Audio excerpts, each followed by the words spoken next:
आपली काय भूमिका आहे सगळ्या संदर्भामध्ये? आता येणाऱ्या 2 दिवसामध्ये सगळ्या महानगरपालिकेची कदाचित घोषणा होईल. त्या पार्श्वभूमीवर जळगाव महानगरपालिकेच्या बाबतीत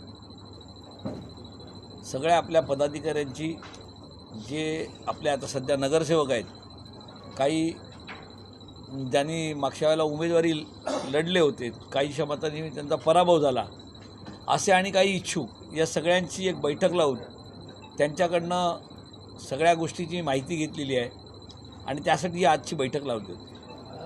किती जागांवरती आपली तयारी आहे किंवा कोणासोबत जाणार आहात, स्वबळावर लढवणार आहेत, काय पक्षाची जी भूमिका आहे, माननीय उद्धवजींनी आम्हाला आदेश दिला आहे की ज्या ज्या भागामध्ये आपण जाता त्या त्या ठिकाणची पार्श्वभूमी बघून तिकडे जो काही कॉल असेल लोकांचा, त्या इतर संघटनेचा जो कॉल असेल त्याप्रमाणे युती आघाडी काय करायचं त्याने आमच्यावर सोपवलेलं आहे आणि त्याप्रमाणे आम्ही त्या बाबतीतसुद्धा चर्चा करतो.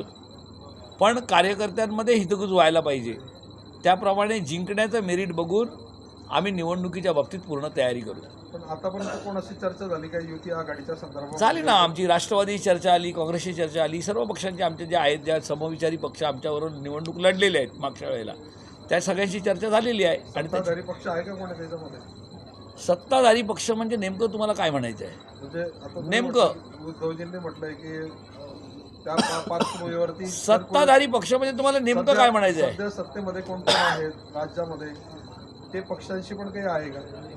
मग काय तुमचं म्हणणं काय की सगळ्यांनी खिचडी म्हणून लढायचं? कारण मी विचारतोय आपल्याला, नाही म्हणून विचारतो ना. तुमचाच होता की एक लक्षात घ्या, परत सांगतो, ज्या ज्या लोकांना आमच्यासोबत यायची तयारी आहे अशा सर्व लोकांना सोबत घेऊन जळगावच्या विकासासाठी आम्ही ते लढणार आहोत. आणि त्यामुळे जिंकणं हा मेरिट, जागा किती, दावा किती, स्वबळावर हा विषय येत नाही.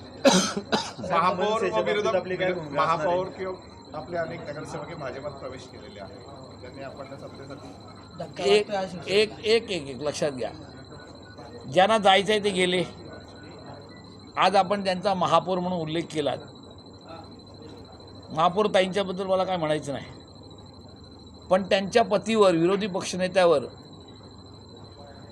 पाईप चोरीचे आरोप कोणी केले होते? त्यांना या जळगाव शहर सोडून 6 महिने बाहेर भटकायला कोणी लावलं होतं? आणि नंतर ते लगेच पवित्र होऊन त्यांच्या गळ्यात कमळ कोणी टाकलं? तर कशाला गेलं तुम्हाला कळले असतील. वॉशिंग मशीन आहे.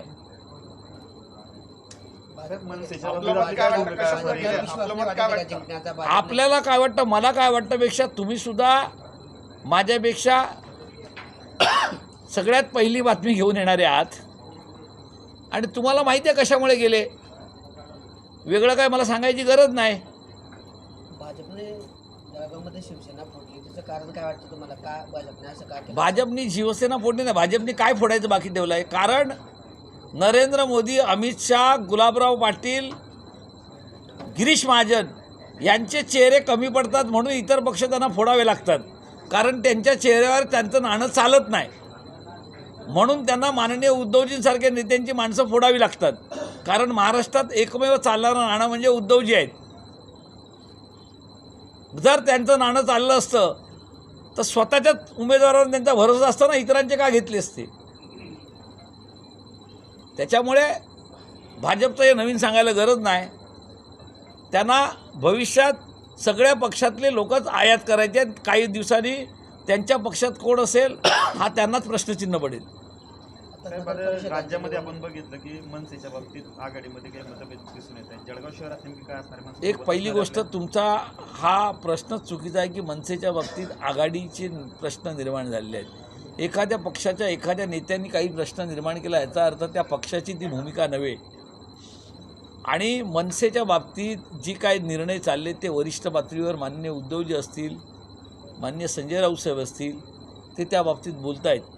मनसेचे नेतेसुद्धा माननीय राजसाहेब असतील, बाळा नांदगावकर असतील, नितीन सरदेसाई असतील, हे सर्व त्याच्यावरती बोलत आहेत. त्याच्यामुळे कुठले मतभेद हे कुठे नाही आहे.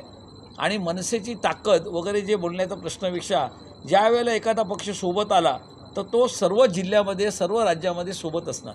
ठाकरे बंधू एकत्र आल्याच्या चर्चा बऱ्याच दिवसापासून आहेत.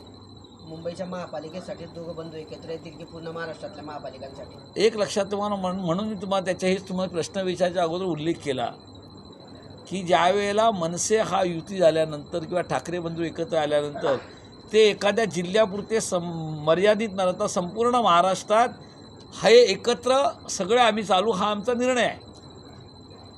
नगर परिषदाच्या निवडणुका बघितल्या तर बरेचसे तुमचे पक्ष जे होते महाविकास आघाडीतले ते सत्ताधारी पक्षासोबत गेले. आपले काही पक्ष एक लक्षात घ्या, परत सांगतो, आज तुम्ही जर ही नगरपालिका बघितली असेल तर उणी कोणाची काढली आहेत? आमची काढली का कोणाची काढली? सत्तेमध्ये राहणाऱ्या लोकांनी एकमेकाची उणी काढली आहेत की नाही? आम्ही तर 123 या जिल्ह्यामध्ये 123 उमेदवार या लोकसभेमध्ये दिले ना. आम्ही तर फाईट केली, पण आपापसात बसून एकमेकाची उणी कोणी काढली? आपण पाहिलं आहे. एकाला एक बोलावं लागतं तर मुख्यमंत्र्यांनी त्याच्यावर दुसरं बोलावं लागतं. आपल्याच चॅनलच्या माध्यमातून आपण बघितलेलं आहे. त्याच्यामुळे ही लढत किती जरी झाली तरी एकमेकाचे कपडे काढण्यासाठी लढाई होती असं म्हटलं तर वावगं ठरणार नाही. ज्या पद्धतीने इतर निवडणुकांसाठी सर्व प्रमुख नेते जे होते जळगावला येतात, सभा होतात, दौरे होतात, बैठका होतात, त्या पद्धतीने नगर परिषदांच्या निवडणुकीमध्ये लक्ष झालं का असं म्हणता येणार नाही. एकतर आपण पाहिलं असेल नगरपालिकेच्या निवडणुका ह्याच्या अगोदरसुद्धा शिवसेना लढलेली आहे आणि हे स्थानिक ह्याच्यात असतात. त्याच्यामुळे स्थानिक प्रश्न जे आहेत ते स्थानिक तिकडचे आपले जे नेते असतात, आमदार असतात, खासदार असतात, ह्यांना माहिती असतात आणि तो जास्त चांगल्याप्रमाणे ते प्रभावीपणे लोकांच्या जवळ जाऊ शकतात. त्याच्यामुळे शिवसेनेने त्यासाठी जी टीम ठेवली होती ती टीम काम करत होती आणि त्यांनी त्या निवडणुकीत भाग घेतलेला आहे. कारण उद्या पंचायत समितीच्या निवडणुकीला सुद्धा पंतप्रधान आणायला ह्या लोकांना कमी पडणार आहे. कारण आता सगळ्या निवडणुकामध्ये जर ह्यांना हे उतरायला लागलं ह्याचा अर्थ त्यांच्या स्थानिक नेत्यांमध्ये ती धमक नाही आणि आमच्या स्थानिक नेत्यामध्ये धमक आहे. त्याच्यामुळे आम्ही ती त्या स्थानिक लेवललाच निवडणूक ठेवतो. काय म्हणजे सगळं संपलं असं त्यांना वाटतं ना, कारण त्यांचा चष्मा वेगळा आहे. शिवसेनेमध्ये जर काय राहिलं नाही मग त्या मिटिंगमध्ये त्यांनी शरद आबांचं नाव घेतलं नसतं ना. विरोधी पक्षनेता हे कोणी उल्लेख केला? मी केला का त्यांनी केला आहे? त्यांना विचारा विरोधी पक्ष शरद आबा कुठल्या पक्षात आहेत? म्हणजे त्यांनाच स्वतःला प्रश्न पडला आहे की आपण बोललेलो ते पक्ष राहिला आहे का अजून कोणते विरोधी पक्षनेता आहे? ज्या अर्थी विरोधी पक्षनेता म्हणतात याचा अर्थ आमचा काहीची संख्याबळ असणार तेव्हाच विरोधी पक्षनेता आहे ना. महानगरपालिकेसुद्धा संख्याबळ लागतं ना विरोधी पक्षनेत्याला. म्हणजे आमचं अस्तित्व आहे की नाही त्यांनीच सांगितलं की नाही. सर आता महाविकास आघाडी झाली समजा तर आपल्या निवडणुका युतीसोबत महाविकास आघाडीसोबत लढल्या जातील, मात्र महापौर कोणाचा असेल महाविकास आघाडीमध्ये? एक परत सांगतो की लग्न झालं मुलाचं नाव काय ठेवणार हे आत्तापासून ठरवण्यापेक्षा निवडणुका होऊ दे. आमचा भगवा आम्हाला फडकवायचा आहे तो फडकवून दे आणि त्याच्यानंतर महापौर कोणाचं काय करायचं काय नाही करायचं ठरवू ना आपण. आत्ताच सगळं सांगून लगेच भांडण लावत काय उपयोग आहे? सर्व रणनीती सांगितली तर मग ते आमचं प्रोग्रामच सक्सेस नाही होणार.